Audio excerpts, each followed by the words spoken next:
بسم اللہ الرحمن الرحیم۔ شروع اللہ کے نام سے جو بڑا مہربان نہایت رحم والا ہے۔ دوستو، اب تک ہم سورہ بقرہ کی آیت نمبر 3 میں مومن کی 3 نشانیاں وضاحت کے ساتھ بیان کرنے کے لیے 3 پارٹ بنا چکے ہیں۔ ابھی ہم مومن کی دوسری نشانی نماز قائم کرنا کی وضاحت کر رہے ہیں۔ اس سلسلہ میں سب سے پہلے ہم نے عبادت کیا ہے اس کو سمجھنے کی کوشش کی۔ اس کے بعد ہم نے رہبانیت کیا ہے اس کو جاننے کی کوشش کی۔ اب ہم یہ جاننے کی کوشش کرتے ہیں کہ اسلام میں عبادت کا کیا مفہوم ہے۔ اکثر مذاہب نے دینداری اور اللہ پرستی کا کمال یہ سمجھا تھا کہ انسان کسی غار، کھو یا جنگل میں بیٹھ جائے اور تمام دنیا سے کنارہ کشی اختیار کرے۔ اسلام نے اس کو عبادت کا صحیح طریقہ نہیں قرار دیا۔ عبادت در حقیقت اللہ اور اس کے بندوں کے حقوق کے ادا کرنے کا نام ہے۔ اس لیے وہ شخص جو اپنے تمام ہم نشینوں اور رشتہ داروں سے الگ ہو کر ایک گوشہ میں بیٹھ جاتا ہے، وہ در حقیقت ان کے حقوق ادا کرنے سے قاصر رہتا ہے۔ اس لیے وہ کسی تعریف کا مستحق نہیں۔ اسلام کا صحیح نظریہ یہ ہے کہ انسان تعلقات کے ہجوم میں رہ کر ان میں سے ہر ایک کے متعلق جو اس کا فرض ہے اس کو بخوبی ادا کرے۔ جو شخص ان تعلقات اور حقوق و فرائض کے ہجوم سے گھبرا کر کسی گوشہ عافیت کو تلاش کرتا ہے، وہ دنیا کے کارزار کا نامرد اور بزدل سپاہی ہے۔ اسلام اپنے پیروکاروں کو جواں مرد سپاہی دیکھنا چاہتا ہے جو ان سب جھمیلوں کو اٹھا کر بھی اللہ کو نہ بھولیں۔ غرض اسلام کے نزدیک عبادت کا مفہوم ترک دنیا یا ترک فرض نہیں بلکہ ادائے فرض ہے، ترک عمل نہیں بلکہ عمل ہے، کچھ نہ کرنا نہیں بلکہ کرنا ہے۔ اسلام سے پہلے آپ صلی اللہ علیہ وآلہ وسلم غار حرا میں کئی دن جا کر رہا کرتے تھے اور عبادت الہی میں مصروف رہتے تھے، لیکن جب سے وحی کا پیغام آپ کے پاس آیا اور دعوت و تبلیغ کا بار آپ کے کندھوں پر رکھا گیا، شب و روز میں رات کی چند ساعتیں اور سال میں رمضان کے آخری عشرہ میں تنہائی میں بسر کرتے تھے، یعنی اعتکاف کرتے تھے، ورنہ تمام دن پوری جماعت کے ساتھ مل کر خالق کی عبادت اور پھر مخلوق کی خدمت میں صرف ہوتے تھے، اور یہی تمام خلفاء اور عام صحابہ کا طرز عمل رہا، اور یہی اسلام کی عملی اور سیدھی سادی عبادت تھی۔ ایک شخص نے آپ صلی اللہ علیہ وآلہ وسلم سے دریافت کیا کہ سب سے بہتر شخص کون ہے؟ آپ صلی اللہ علیہ وآلہ وسلم نے فرمایا، ایک تو وہ جو اپنی جان و مال کو اللہ کی راہ میں قربان کرتا ہے، دوسرے وہ شخص جو کسی گھاٹی میں بیٹھ کر اپنے رب کی عبادت کرے اور لوگوں کو اپنے شر سے محفوظ رہنے دے۔ اسلام میں عبادت کا وہ تنگ مفہوم نہیں پایا جاتا جو دوسرے مذاہب میں پایا جاتا ہے۔ عبادت کے لفظی معنی ہیں عاجزی کے، اور شریعت محمدی صلی اللہ علیہ وآلہ وسلم میں عبادت کے معنی ہیں اللہ کے سامنے اس کی بندگی کرنا، عاجزی کرنا اور اس کے احکام کو بجا لانا ہے۔ قرآن پاک میں عبادت کے مقابل لفظ غرور آیا ہے۔ سورۃ مومن میں اللہ پاک فرماتا ہے، جو میری عبادت سے غرور کرتے ہیں وہ جہنم میں جائیں گے۔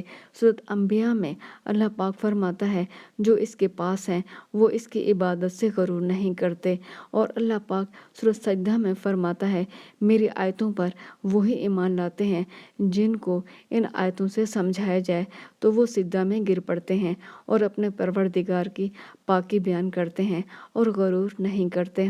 اس قسم کی اور آیتیں بھی قرآن پاک میں ہیں جن سے ظاہر ہوتا ہے کہ عبادت کا متضاد لفظ غرور ہے۔ اس بنا پر اگر غرور کے معنی اللہ کے مقابلہ میں اپنے کو بڑا سمجھنا اور اپنے ہستی کو بھی کوئی چیز جاننا اور اللہ کے سامنے اپنی گردن جھکانے سے عار کرنا، تو عبادت کے معنی اللہ کے آگے اپنی عاجزی کا اظہار کرنا اور اس کے احکام کے سامنے اپنی گردن کو جھکانا ہے۔ اس بنا پر شریعت محمد صلی اللہ علیہ وآلہ وسلم میں عبادت بندہ کا ہر ایک وہ کام ہے جس سے مقصود اللہ کے سامنے اپنی بندگی کا اظہار اور اس کے احکام کی اطاعت ہو۔ اگر کوئی انسان بظاہر کیسا ہی اچھے سے اچھا کام کرے لیکن اس سے اس کا مقصود اپنی بندگی کا اظہار اور اللہ کے حکم کی اطاعت نہ ہو تو وہ عبادت نہ ہوگا۔ اس سے ثابت ہوا کہ کسی اچھے کام کو عبادت میں داخل کرنے کے لیے پاک اور خالص نیت کا ہونا شرط ہے، اور یہی چیز عبادت اور غیر عبادت کے درمیان فرق ہے۔ آپ صلی اللہ علیہ وآلہ وسلم نے فرمایا، اعمال کا دار و مدار نیت پر ہے۔ اس تشریح سے یہ ثابت ہوا آپ صلی اللہ علیہ وآلہ وسلم نے عبادت کا جو مفہوم دنیا کے سامنے پیش کیا ہے، اس میں پہلی چیز دل کی نیت اور اخلاص ہے۔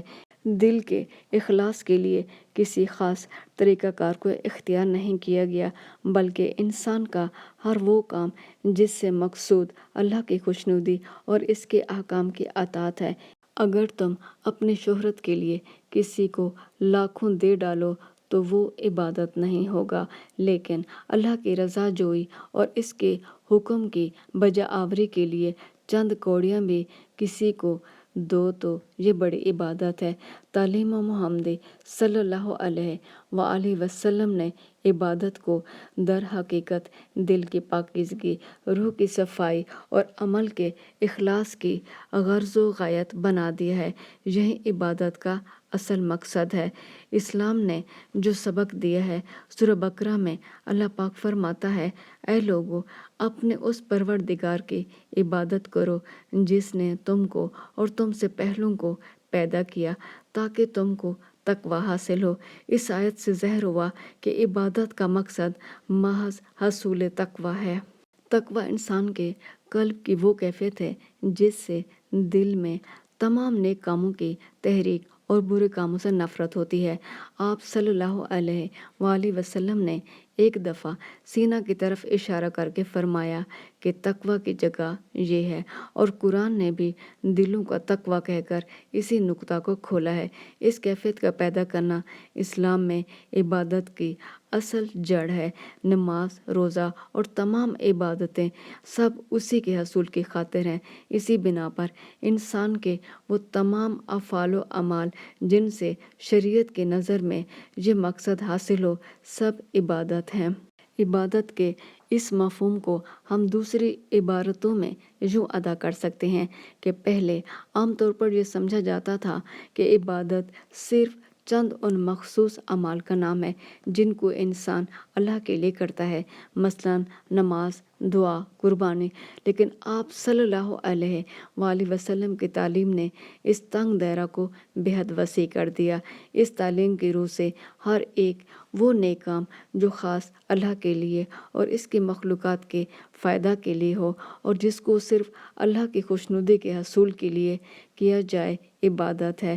عبادت کی اس تشریح کی روح سے وہ عظیم الشان فرق جو دین اور دنیا کے نام سے دوسرے مذاہب نے قائم کر رکھا تھا، آپ صلی اللہ علیہ وآلہ وسلم کی تعلیم نے اس کو مٹا دیا۔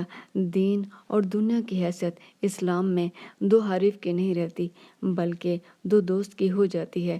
دنیا کے وہ تمام کام جن کو دوسرے مذاہب دنیا کے کام کہتے ہیں، اسلام کی نظر میں اگر وہ کام اسی طرح کیے جائیں لیکن ان کی غرض کوئی مادی خود غرضی یا نمائش نہ ہو بلکہ اللہ کی رضا اور اس کے احکام کی اطاعت ہو، تو وہ دنیا کے نہیں بلکہ دین کے کام ہیں۔ اسی لیے دین اور دنیا کے کاموں میں کام کا فرق نہیں بلکہ مقصد اور نیت کا فرق ہے۔ آپ صلی اللہ علیہ وآلہ وسلم نے ان صحابہ کو جو دن رات اللہ کی عبادت میں مصروف رہتے تھے فرمایا، تمہارے جسم کا بھی تم پر حق ہے کہ اس کو آرام دو، تمہاری آنکھ کا بھی تم پر حق ہے اس کو کچھ دیر سونے دو، تمہاری بیوی کا بھی حق ہے اس کی تسلی کرو، اور تمہارے مہمان کا بھی حق ہے کہ اس کی خدمت کے لیے کچھ وقت نکالو۔ غرض ان حقوق کا بھی ادا کرنا اللہ کے احکام کی اطاعت اور اس کی عبادت ہے۔ چنانچہ پاک روزی کھانا اور اس کا شکر ادا کرنا بھی عبادت ہے۔ سورۃ بقرہ میں اللہ پاک فرماتا ہے، اے ایمان والو، ہم نے جو تم کو پاک اور ستھری چیزیں روزی کی ہیں ان کو کھاؤ اور اللہ کا شکر ادا کرو اگر تم اسی کی عبادت کرتے ہو۔ اس آیت سے معلوم ہوا کہ پاک روزی ڈھونڈنا اور کھانا اور اس پر اللہ کا شکر ادا کرنا عبادت ہے۔ ایک اور آیت میں توکل یعنی کاموں کے لیے کوشش کر کے نتیجہ کو اللہ پر سپرد کر دینا بھی عبادت قرار دیا گیا۔ فرمایا سورۃ ہود، اس کی عبادت کرو اور اس پر بھروسہ رکھو، اور اسی طرح مشکلات میں صبر کرنا بھی عبادت ہے۔ سورۃ مریم میں اللہ پاک فرماتا ہے اس کی عبادت کر اور صبر کر۔ سورہ بقرہ میں اللہ پاک فرماتا ہے اچھی بات کہنا اور معاف کرنا اس خیرات سے بہتر ہے جس کے پیچھے تکلیف دینا ہو۔ آپ صلی اللہ علیہ وآلہ وسلم نے فرمایا ہر نیکی کا کام خیرات ہے، تمہارا کسی بھائی کو دیکھ کر مسکرانا بھی خیرات ہے، راستہ سے کسی تکلیف دہ چیز کو ہٹا دینا بھی خیرات ہے، بیوہ اور غریب کے لیے کوشش کرنے والے کا مرتبہ اللہ کی راہ میں جہاد کرنے والے کے برابر ہے، اور اس کے برابر ہے جو دن بھر روزہ رکھتا ہو اور رات بھر نماز پڑھتا ہو۔ باہم لوگوں کے درمیان سے بغض اور فساد کے اسباب کو دور کرنا اور محبت پھیلانا ایسی عبادت ہے جس کا درجہ نماز، روزہ اور زکوٰۃ سے بھی بڑھ کر ہے۔ آپ نے ایک دن صحابہ سے فرمایا کیا میں تم کو روزہ، نماز اور زکوٰۃ سے بڑھ کر درجہ کی چیز بتاؤں؟ صحابہ نے عرض کی یا رسول اللہ صلی اللہ علیہ وآلہ وسلم ارشاد فرمائیے۔ آپ نے فرمایا وہ آپس کے تعلقات کا درست کرنا ہے۔ لوگوں نے آپ صلی اللہ علیہ وآلہ وسلم سے دریافت کیا یا رسول اللہ تمام کاموں میں سب سے بہتر کام کون سا ہے؟ فرمایا اللہ پر ایمان لانا اور اس کی راہ میں جہاد کرنا۔ لوگوں نے پوچھا کس غلام کے آزاد کرنے میں زیادہ ثواب ہے؟ آپ صلی اللہ علیہ وآلہ وسلم نے فرمایا جس کی قیمت زیادہ ہو، جو اپنے مالک کو زیادہ پسند ہو۔ انہوں نے کہا اگر یہ کام ہم سے نہ ہو سکے تو فرمایا پھر ثواب کا کام یہ ہے کہ کام کرنے والے کی مدد کرو، یا اس سے کوئی کام بن نہ آتا ہو اس کا کام کر دو۔